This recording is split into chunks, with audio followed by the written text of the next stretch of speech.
Sir, adan sa daytoy napintas nga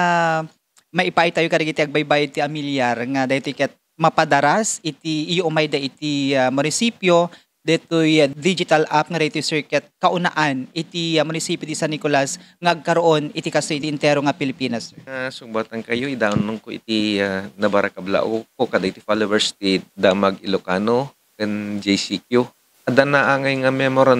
signing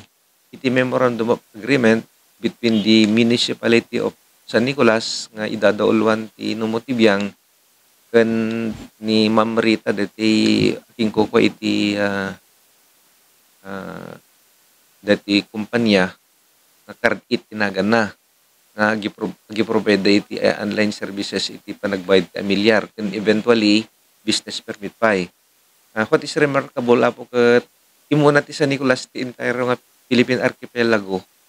nga nangimplementaran da detoy.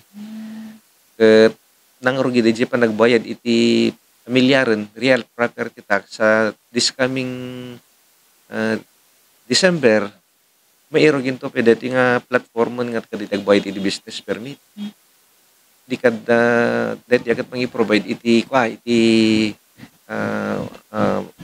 choices iti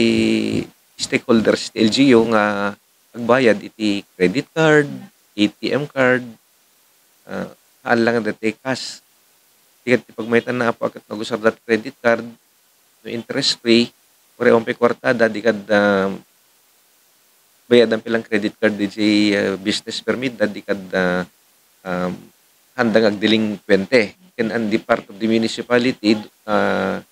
takdakkel ti makolekta. Ken DJ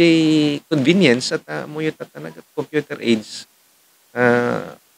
digital pa ket din di kad adot ti agururay iti digital mode of payment which card it provides ket idi damdamo medyo nagregat at reluctance at nagregregat di ba nga